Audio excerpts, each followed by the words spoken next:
네, 복잡한 투자 쉽고 명쾌하게 투자의 재발견 함께하고 계십니다. 계속해서 ETF 수익률을 통해 글로벌 시장의 동향을 알아보는 ETF 머니무브 시간입니다. 자, 이 시간 변함없이 이지스탁 이지은 대표 함께합니다. 안녕하세요. 안녕하세요. 반갑습니다. 오늘도 한 주간 시장에 대한 동향을 알아볼 텐데 백문이 불여일견입니다. 미국부터 한번 가보도록. 우린 글로벌이라고 읽고 미국으로 하게 돼봅니다. 네.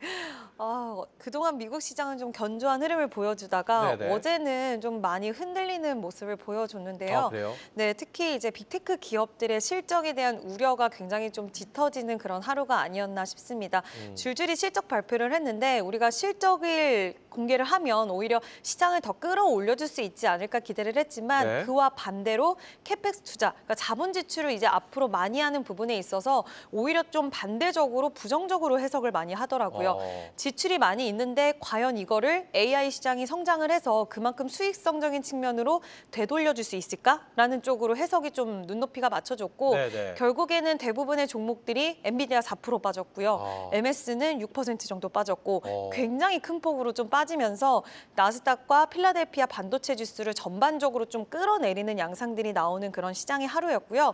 여기 수익률, 주간 수익률 보시면 지금 뭐 천연가스 인버스 2배. 천연가스 인버스 쪽은 그러니까 하방 쪽을 보고 있는 거네요. 그렇죠? 네, 그 네. 원유는 지금 좀 급등을 하고 있습니다. 계속해서 반대 급부적으로 천연가스는 3일 연속의 하락세가 보였는데 그래서 인버스 2배 상품에 투자를 하는 경우 그리고 수익률이 굉장히 좀 높았고요. 결국에 전반적으로 보면 미국 대선에 대한 베팅을 할 수 있는 상품 그리고 엔비디아도 인버스 2배가 지금 상위권에 올라와 있는데 엔비디아도 이대로 추세가 꺾일 수도 있겠다라고 시장에서는 좀 예측을 하는 분위기도 나오고 있다라고 볼 수가 있을 것 같습니다. 이거 지금 미국 ETF 주간 상승 수익률을 이렇게 쳐다보니까 재밌는 게 굉장히 많아요. 일단 방금 전에도 저희가 비트코인 얘기했었거든요. 네. 코인 또 인버스입니다. 네. 그러니까 지금 우리가 둘 다 코인에 대한 미국의 지금 두 후보가 코인에 대한 긍정적인 발언을 했으나 코인하면 아무래도 트럼프 그쵸. 후보 쪽이잖아요. 근데 인버스 쪽에 몰렸다라는 것은 그동안 민심이 또 해리슨 쪽으로 또 넘어간 게 아닌가라는 예상도 해보고 제가 눈에 띄는 맞아요. 거는 빕스입니다. 빕스 장기 선물 레버리지 2배인데 빕스는 저희가 공포지수라고 그러잖아요. 네. 장기면 10년물을 볼 것이고 근데 공포지수가 올라간다. 근데 그러니까 공포지수가 올라간다는 건 그만큼 시장을 하방으로 네, 본다라는 얘기를 네. 해석이 되는데 미국 경기 어떻게 예측하시는 걸까요? 일단 트럼프가 만약에 당선이 된다라는 전제를 한번 해보면 네네. 결국에는 지금 재정 축소에 대한 이야기, 재정 적자 이야기, 인플레이션 그리고 금리 인상까지도 다시 단행이 될 수 있다라는 이야기가 나오고 있어요. 네네. 그렇게 되다 보면 결국에는 우리가 금리 인하 사이클에 맞춰서 여러 산업들의 움직임이 있었는데 이런 것들이 다시 한번 뒤바뀌어지는 흐름들이 나올 수가 있고요. 물론 이제 자국 우선주의를 두 후보 모두 이야기를 하고는 있지만 세부 사항들은 조금씩 다른 쪽도 있고 특히 트럼프가 되다 보면 다른 것보다도 지금 금리에 대한 그런 부담감이 상당히 좀 시장에서는 부담을 안고 있고 계속해서 두 후보에 대한 이야기가 이 매체마다 좀 다르게 나오더라고요, 네네네, 결과치가. 그래서 어떻게 될지는 모른다고 하지만 그 역시도 불확실성으로 받아들이고 오히려 공포 심리가 계속해서 좀 올라가고 있는 상황이 아닌가라고 볼 수 있을 것 같습니다. 좋습니다. 제가 또 저기 주간 상승 수익률에 눈에 띄는 게 하나 있는데 그거는 틀림없이 우리 이지은 대표가 준비를 하셨을 것 같아요. 이지은 대표 눈에 들어오는 주간 상승률에 있는 종목은 어떤 종목일까요?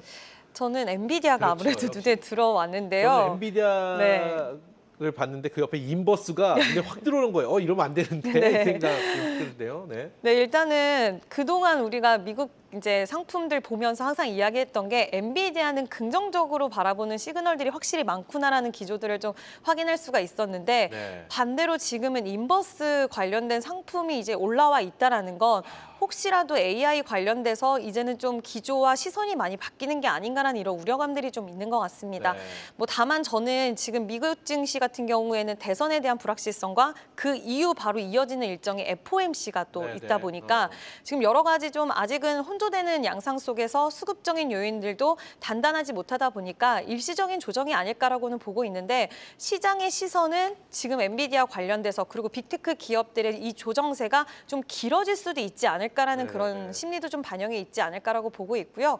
지금 우리나라로 좀 잠시 돌아와서 이야기를 드리면 지금 삼성전자도 결국에는 엔비디아와 관련돼서 이슈로 인해서 굉장히 연동이 많이 되는 부분들이 있는데 만약에 엔비디아 하방에 베팅하는 인버스 상품이 수익률이 계속 좋다라고 한다면 이거는 우리나라에도 별로 좋지 않은 영향으로 볼 수가 있을 것 같고 좀 걱정되는 부분은 있긴 하지만 저는 그래도 AI 시장에 대한 확장성 왜냐하면 지금 캐펙스 투자에 대해서 지금은 좀 불편하게 해석을 하고 있지만 얼마 전까지만 해도 이번 실적을 통해서 AI 시장에 얼마나 투자를 하는지 투자에 대한 부분이 공격적으로 되는지가 궁금했는데 또 막상 공격적으로 한다니까 좀 안 좋게 해석을 하는 측면이 언제든지 바뀔 수 있다라고 보고 있어서 지금은 좀 관망의 자세를 유지하는 게 맞지 않을까라는 의견을 드리고 싶습니다. 그래요. 이렇게 보니까 엔비디아의 인버스는 사실 조금 네. 충격적이긴 한데 요즘 제가 방송에서 제일 많이 쓰는 말이 폴리코놈입니다. 이 경제가 정치에 휩쓸리는 경제와 정치는 뛸 수가 없는데 네. 미 대선도 있고 여러 가지 정치적 이슈가 있고 지정학적 리스크도 사실 정치적 영역이거든요. 그렇죠. 그러다 보니까 폴리코노미라는 단어가 계속해서 맴도는 그런 시장이고 일단 미국 시장 살펴봤습니다. 자, 그러면 미국 시장이 수익률은 그래도 21% 뭐 다 두 자릿수 대 수익률은 냈습니다. 지난주에 비해서는 좀 떨어진 네. 부분이 있으나 그렇다면 우리 국내 시장은 어떤지 또 가슴을 조마조마하면서 열어보도록 하겠습니다. 네, 아무래도 국내 시장은 뭐 또 여기서 톤이 다운됐어요. 갑자기. 네, 다들 아시겠지만 참 네. 힘든 시기를 겪고 있습니다. 지금 미국이 한번 휘청이면 우리나라는 휘청이는 정도가 아니라 전체가 막 흔들리다 보니까 계속해서 좀 힘든 시간을 겪고 있고 특히 삼성전자와 뭐 SK 하이닉스 그리고 2차 전지도 전반적으로 주도 섹터가 지금 좀 부재한 상황이다 보니까 수급 자체도 단단하게 이어가지 못하는 양상들이 좀 이어지고 있고요. 근데 눈에 띄는 부분은 이번에 이제 수익률 상위에 라이즈의 플랫폼 테마가 올랐는데 네네. 이거는 어떤 쪽으로 이제 투자를 하는 것이냐라고 좀 말씀을 네, 드리면 플랫폼 테마 생소합니다. 그렇죠. 생소하다라고 좀 느끼실 수 네네. 있으실 것 같은데 뭐 디어유, 카카오, 네이버 이런 기업을 묶어놓은 상품이라고 생각을 하시면 될 것 같고요. 네네. 디어유가 최근에 중국 진출 관련된 모멘텀으로 지금 주가가 굉장히 고공행진을 하고 있고 과열 종목으로 지정이 됐습니다. 이 영향이 좀 있지 않나라고 보고 있고요. 네이버도 알파벳이 실적 발표를 하고 나서 굉장히 시간에 너무 좋았어요. 왜냐하면 캐펙스 투자 크게 할 거고 또 3분기 어닝 서프라이즈 나왔고 그래서 AI 소프트웨어 기업들도 좀 추세가 좋아지는 바람에 네이버도 최근 들어서 약간 미진하지만 네. 상승이 나왔다라는 점. 그래서 플랫폼 테마가 수익률 상단에 좀 위치를 하고 있는데 저는 이쪽 관련된 종목들은 좀 아직까지는 변동성 키울 수 있다라는 부분은 좀 유의하셔야 되지 않을까라는 의견 드리고 싶고요. 우리나라 국내 ETF 같은 경우에는 전반적으로 좀 산업들이 여러 가지가 포진해 있는 그런 네. 부분들이 있었는데 여전히 수익률은 좀 미비했다라는 점. 그 부분이 좀 아쉽게 느껴집니다. 제 눈에 들어오는 건 유럽 탄소 배출권 선물 인버스입니다. 이게 미 대선 관련인가요? 이게 트럼프 후보가 당선이 네. 된다라는 전제하에 탄소 배출권은 인버스. 왜냐하면은 친환경과는 그쵸. 난 좀 거리가 멀다의 트럼프 후보라고 인식이 돼서 그런 내용인 것 같은데 맞나요? 네, 맞습니다. 그런 부분들이 반영이 되어 있고요. 아무래도 지금 다른 것보다도 항상 우리가 신재생 쪽은 아시다시피 해리스 쪽으로 훨씬 진영에 대한 부분들이 있다 보니까 네. 이 안에서도 근데 좀 혼조되는 양상이 보이는 게 지금 2차 전지도 어찌 보면 해리스 쪽으로 시장이 기울어지는 부분들도 있기는 있었거든요. 네, 네. 그래서 전반적으로 좀 그러한 양상들이 나타나는 부분이 있었다라고 보시면 될 것 같고요.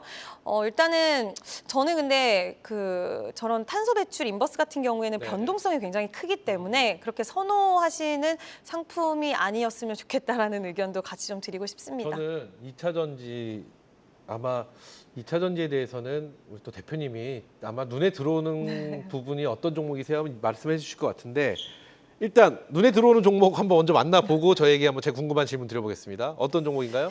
네, 일단은 뭐 2차 맞네요, 전지 역시, 네. 네, 레버리지 이제 상품인데 사실 2차 전지 관련돼서는 좀 긍정적인 시그널 이야기도 나왔습니다. 어떤 부분이냐면 트럼프가 만약에 당선이 된다 하더라도 이 지금 하고 있는 보조금에 대한 축소가 쉽지는 않을 수 있다라는 이야기가 좀 최근에 들려왔는데 그럼에도 불구하고 2차 전지 관련된 종목들의 흐름은 그렇게 강하지 못했고 지금 수익률도 좀 약한 모습을 보여주고 있는데 그 이유는 이번 실적 발표를 우리가 안 좋을 거는 알고 있었는데 종목들의 실적이 속속 지금 드러나고 있습니다. 근데 3분기 역시나 좋지 않았고요. 4분기 가이던스도 생각보다는 보수적으로 제시를 하면서 네. 여러 가지 좀 2차 전지 산업에도 레버리지 상품 수익률 상단에는 있었지만 지금 여전히 불확실성은 존재한다라는 점 유의하시면 좋을 것 같습니다. 채팅창에 트럼프 되면 2차 전지 망하는 거 아님? 뭐 이런 글이 올라오는데 재미있는 건 테슬라의 CEO지요. 네.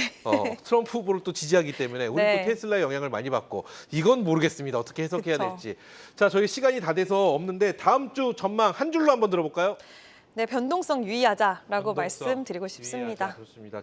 기다렸던 10월 1일이었는데요. 어쨌든 다음 주도 변동성 유의하면서 힘낼 수 있는 기분 좋은 시장이 됐으면 좋겠습니다. 자, 복잡한 투자 쉽고 명쾌하게 투자의 재발견 오늘 저희가 준비한 시간 여기까지입니다. 자, 어떤 상품을 어디에 투자할지 모르겠다 하시면 다음 주 금요일 저녁 명쾌한 투자의 재발견으로 함께해 주시기 바라겠습니다. 그럼 다음 주 금요일 저녁 5시에 뵙죠. 감사합니다.